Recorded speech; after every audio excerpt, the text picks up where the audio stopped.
Fala pessoal, sejam bem-vindos a mais um vídeo no meu canal. Atualizações sobre o estado de saúde do presidente Lula. O presidente ele vai passar por uma nova cirurgia. Ele está internado em uma UTI no Hospital Sírio-Libanês.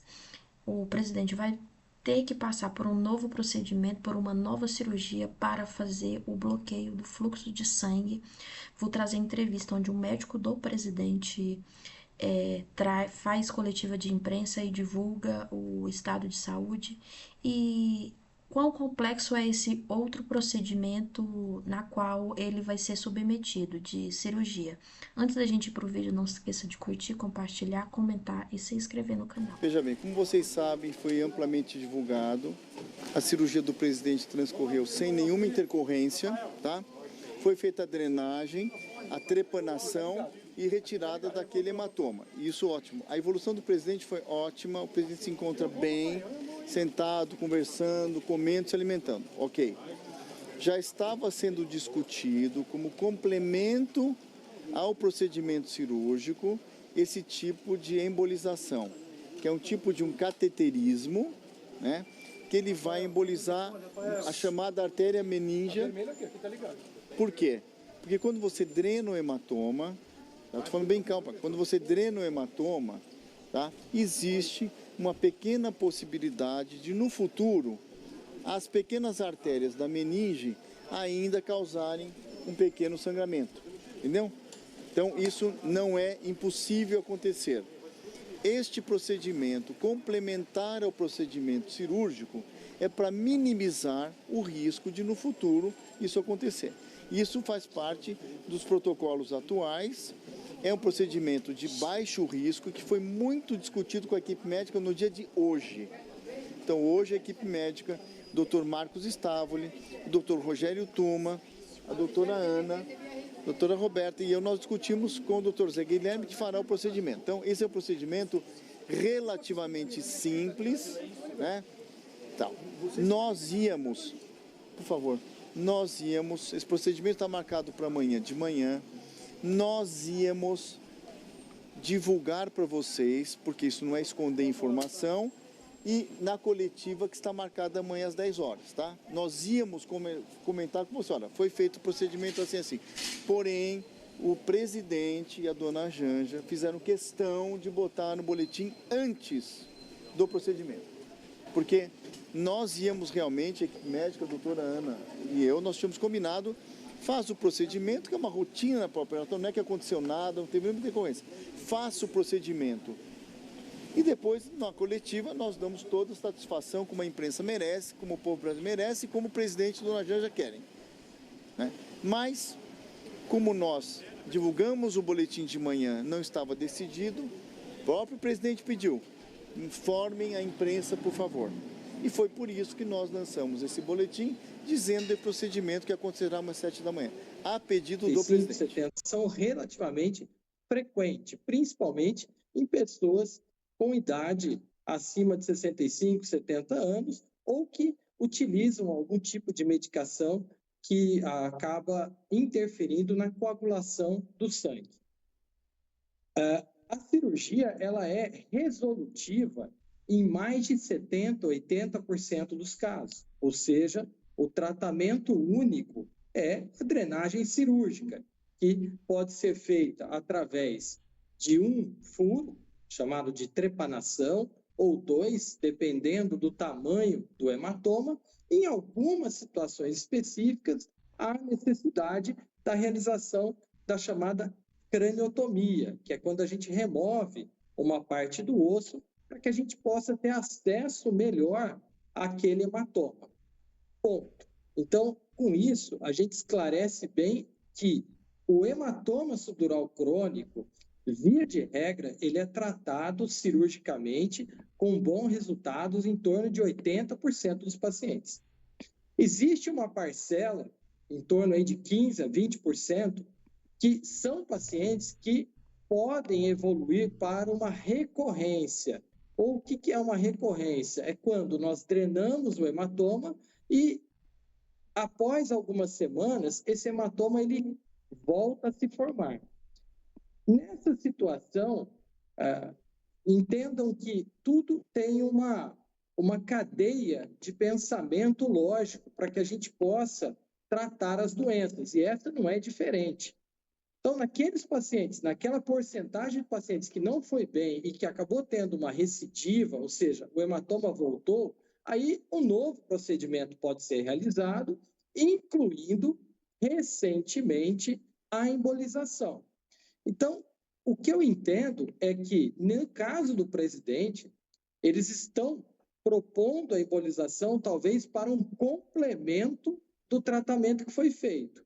Mas veja bem que isso não foi esclarecido inicialmente, essa estratégia do tratamento. Então, ou seja, subentende-se que alguma coisa aí pode ter ocorrido para que eles estejam indicando um tratamento de embolização dessa artéria. E por que isso é feito? Porque eu quero deixar bem claro para a população, porque, como eu disse, muitos estão passando nesse momento aí por uma drenagem de hematoma e podem se perguntar, mas por que eu não estou sendo, por que não está sendo proposto para mim uma embolização? Exatamente por isso que eu falei, porque o tratamento padrão do hematoma subdural crônico é o tratamento cirúrgico.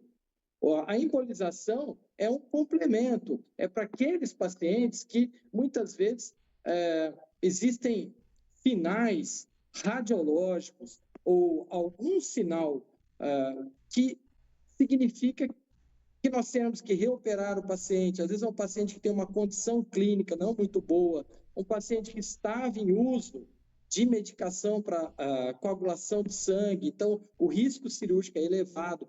Enfim, normalmente, para deixar bem claro, normalmente a embolização ela não é um procedimento que nós realizamos assim de rotina, tá? Ela é um procedimento de exceção, ou seja, do ponto de vista de entendimento neurocirúrgico desse problema, alguma coisa ali foi pensado pela equipe para propor esse tratamento.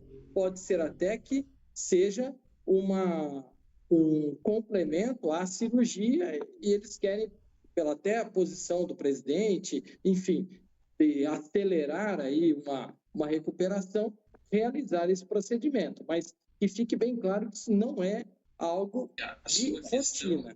Se realmente é algo tão simples, uma hemorragia na cabeça, que eles estão tratando como algo tão simples, será se realmente é algo tão simples quando o médico fala que eles não iam nem divulgar, primeiro eles iam fazer o procedimento para depois divulgar, mas por ser transparente, a senhora Janja pediu para divulgar, mas que eles nem iam divulgar, mas para ir como a população merece, eles estavam divulgando antes de fazer o procedimento, mas que é algo simples. Será se realmente é algo tão simples? Será se a situação realmente que está acontecendo é o que os médicos estão passando? Então, eles estão tratando uma hemorragia na cabeça como algo simples, que todo mundo sabe que não é algo simples uma hemorragia na cabeça. A blogueira aí que a todo momento ela faz questão de mostrar que ela é próxima do governo, dos ministros, que ela sabe tudo, que ela tem informação privilegiada. Olha o que ela fala sobre o presidente Lula. Vamos assistir a blogueira aí. O que a gente sabe de como o Lula está agora, Dani? Natuza, o Lula está mal-humorado. Por quê? Porque ele odeia ficar internado. Então, assim, o Lula detesta ficar internado, detesta não ficar trabalhando, detesta não estar falando com as pessoas, ele está despachando, mas obviamente num ritmo mais lento. Depois que a cirurgia terminou e que a equipe já havia passado as informações ali na entrevista coletiva, eu consegui falar com um integrante do time médico que operou o Lula. E aí eu perguntei, e aí, como está o presidente? Está bem, está comendo, está consciente, está falando normalmente. Eu falei, e o humor, ele está de bom humor? E aí este médico respondeu, Daniela, o humor está daquele jeito que você imagina, né? Ontem, o presidente do Senado, Rodrigo Pacheco, que se reunia com Lula quando o presidente passou mal, relatou a visita que fez ao petista na unidade do Hospital Sírio-Libanês em Brasília na madrugada de segunda-feira. Segundo Pacheco, Lula o recebeu com um sorriso no rosto. Já a deputada do PT, Benedita da Silva, exaltou o papel de Janja, única a acompanhar o presidente na UTI. Segundo a petista, a primeira-dama tem sido uma cuidadora essencial. Também dá força lá para a Janja, ao lado dele, né? Uma cuidadora essencial neste momento e nos outros também. Bom, Piotr, ontem, inclusive, nós conversamos com o neurocirurgião Paulo Portumelo, que explicou um pouco do procedimento ao qual Lula passou pela primeira vez. No primeiro boletim, ninguém fez essa menção de um novo procedimento. Diz que, na verdade, era um procedimento que levaria, acho que era uma internação que levaria no máximo 5 dias, talvez por um cuidado maior pela idade do presidente, porque ontem nós ouvimos aqui um especialista e ele disse que isso é, sim, simples, leva 3 dias. Um dia para fazer, né? 2 dias de recuperação, normalmente em enfermaria. Ele disse que quando era residente no SUS fazia em enfermaria, no 3º dia tinha alta. O presidente já em tese ficou 5 dias, ficaria 5 dias, que era a informação que se tinha dos médicos. Agora vai fazer um novo procedimento, que não foi avisado lá atrás. Se estava previsto ou não, não foi comunicado. E aí, de novo, a pergunta. Nós estamos falando do presidente da República. Esse tipo de informação precisa chegar para o cidadão brasileiro. Ele não é uma pessoa privada nesse aspecto. O presidente da República tem que saber onde todo mundo tem que saber onde ele está, o que ele está fazendo, porque ele é o presidente da República. Funciona assim, é uma pessoa pública, a mais importante da República. E não tem, nesse momento, você tem uma dificuldade de comunicação do governo, não tem um porta-voz. A gente está vendo aí o depoimento do Pacheco. Tá, mas o que isso... Sorriso no rosto. Um sorriso. Aí vem a deputada Benedita, que diz que a Janja está cuidando do presidente lá, cuidadora do presidente, enfim. Quer dizer, vão levar a sério a saúde do presidente e contar ao cidadão brasileiro o que está acontecendo ou não vai acontecer isso? Porque, convenhamos, o país precisa saber, é necessário saber. Aliás, quem está governando o país se ele está na UTI sem nenhuma condição de fazer e vai fazer uma nova cirurgia amanhã? Se acontecer alguma coisa, o vice-presidente foi passado o cargo? Ele está, nesse momento, como presidente em exercício? Não. Pelo que sei, também não está. Então, não temos um presidente em exercício. E temos o presidente, de fato, neste momento, internado numa unidade de terapia intensiva, com uma nova cirurgia marcada, o que indica que pode ser uma coisa até mais grave, embora os médicos neguem até o momento. Mas, enfim, não é hora de transparência? Ou vai precisar que o ministro do Supremo dê 5 dias para a SECOM explicar o que está acontecendo? Porque não faz sentido. Nada disso se conecta. A questão é essa. Nós só queremos saber o real estado de saúde do presidente da República. E essa notícia envolvendo a Janja, né? Além de ser cuidadora, né, do presidente, no momento ela não está mandando, né, na SECOM, ela está como cuidadora, conforme a deputada falou. Em vídeo divulgado pela Globo News, eles admitem que Janja manda na SECOM. Comentarista da emissora afirma que há funcionários que, em vez de se reportar ao ministro Paulo Pimentas, respondem diretamente à primeira-dama. Ela não é ministra, ela é apenas mulher do Lula. De acordo com o analista Octávio Guedes, da Globo News, há jornalistas na Secretaria de Comunicação Social da Presidência da República que respondem diretamente à primeira-dama, Janja da Silva. A revelação foi feita na terça-feira, 10, durante o programa Globo News+. Abre aspas, o Paulo Pimenta sempre foi tratado como vilão da comunicação e hoje eu já tenho mais análise dele como vítima. A área digital é da Janja, a jornalista responsável por essa área responde diretamente à Janja. A área está toda esquartejada.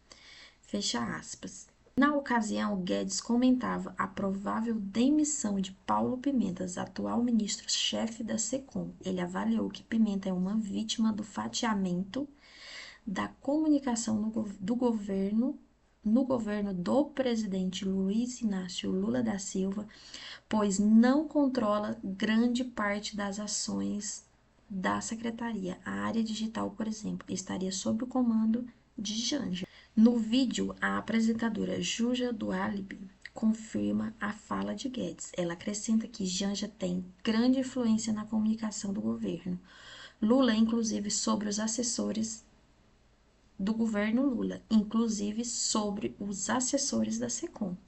Segundo Octávio Guedes, a jornalista subordinada a Janja não tem contato direto com Paulo Pimenta e trabalha no Palácio do Planalto.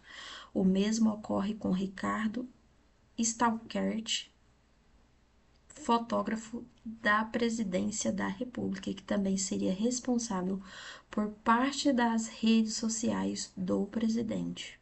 No caso do fotógrafo, ele se reporta diretamente a Lula, são vários, abre aspas, são vários feudos, cada um com alguém mandando, fecha aspas, afirmou o comentarista da Globo News, abre aspas, na comunicação do governo não há alguém que mande em tudo, fecha aspas.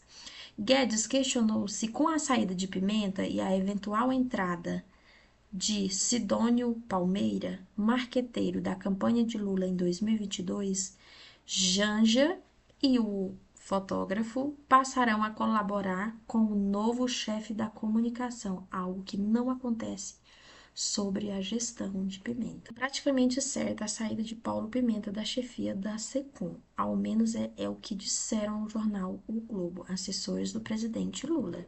Segundo as fontes, a intenção é substituí-lo por Sidônio Palmeira, marqueteiro da campanha presidencial de 2022. A expectativa de Lula era retirar Pimenta do cargo ainda essa semana, mas a cirurgia emergencial a qual o presidente foi submetido na madrugada desta terça-feira, 10 em São Paulo, atrasar os planos. A previsão é que o petista receba alta no fim de semana. O destino mais provável para Pimenta seria assumir a liderança do governo na Câmara, embora na última sexta-feira, dia 6, Lula tenha declarado a aliados que pretende realizar mudanças na área de comunicação. Ele revelou que essas alterações estavam previstas para o início do ano. Há um erro, abre aspas, há um erro do governo na questão da comunicação e sou obrigada a fazer as correções necessárias, fecha aspas, afirmou Lula na ocasião.